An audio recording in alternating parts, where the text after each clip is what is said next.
Sometimes we are told that it is rainy, and other times we are told that a golden sun came through the windows.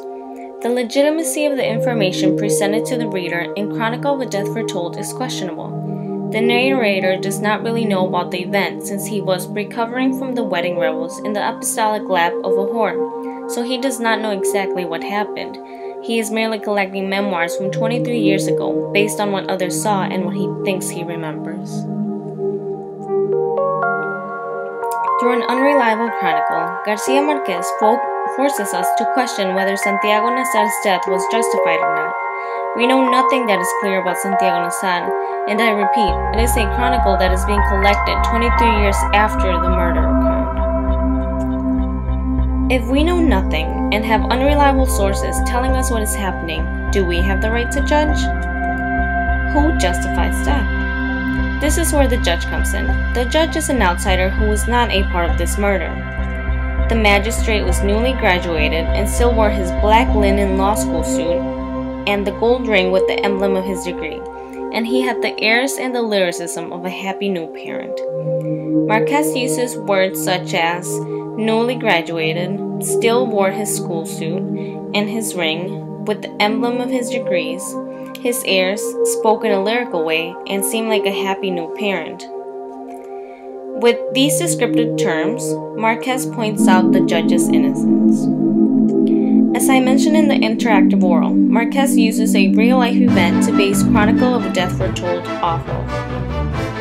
27 years before Garcia Marquez began writing the novel, a murder involving people he reportedly was acquainted with occurred. On January 22, 1951, in Sucre, Colombia, Cayetano Gentil, a medical student and the heir to the town's largest fortune, was butchered with a machete for reportedly deflowering a woman named Margarita, who had been returned to her family on her wedding night by her groom Miguel Reyes Valencia. Victor and Joaquin Chica Sales, the bride's brothers, spent only a few years in prison for what was regarded as a crime of honor. The real husband tried unsuccessfully to get the marriage annulled in Colombia. He remarried to Enriqueta Obregón in more liberal Costa Rica, had 12 children, and became an insurance agent in Barranquilla. The rejected wife continues to live alone.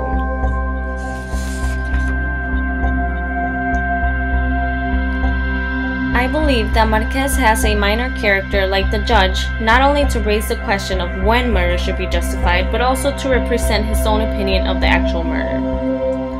Just imagine you yourself going into this town and hearing what occurred. I would believe that these people are crazy. An example I found is when the narrator notes that the door to the square was cited several times with the dime novel titled The Fatal Door. Dime novel is a cheap, popular novel, typically a melodramatic romance or an adventure story.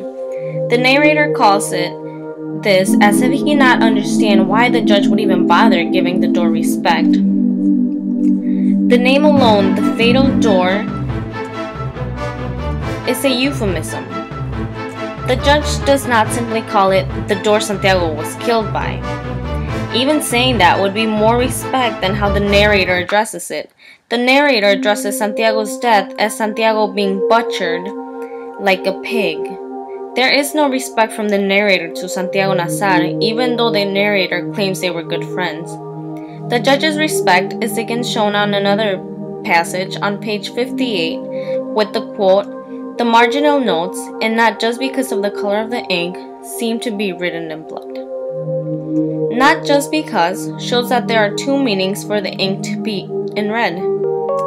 The color of the ink lets readers know that the judge purposely chose that color, which the narrator says seemed to be written in blood, symbolizing the judge's own pain in having to tackle this case, this bloody massacre. The pain of the judge continues on to another example I found that is also on page 58 with the quote, "He was so perplexed by the enigma that fate had touched him with that he kept falling into lyrical distractions that ran contrary to the rigor of his profession." Diction in this passage is crucial since Garcia Marquez uses strong words to describe the emotions derived by the narrator from the notes of the judge on the brief. Instead of being confused, the judge is perplexed, meaning completely baffled or puzzled by the enigma, the puzzling case, that fate had touched him with. The personification of the case touching the judge serves to show that the case held strong ties to the judge's heart. This reinforces the previous statement of Garcia Marquez's acquaintance with the real-life crime that occurred 27 years before the novel was published. It affected him being both the judge and Garcia Marquez, so much that they fell into lyrical distractions. Lyricism is using emotions in an imaginative way and beautiful way. The judge did this through the marginal notes on the brief, while Garcia Marquez did it through the novel using magical realism. These lyrical distractions ran contrary to the rigor of the judge's profession. As a noun, the judge's profession is a public official appointed to decide cases in a court of law, is qualified, and decides the results. However, if taken as a verb, a judge is one who forms an opinion or conclusion.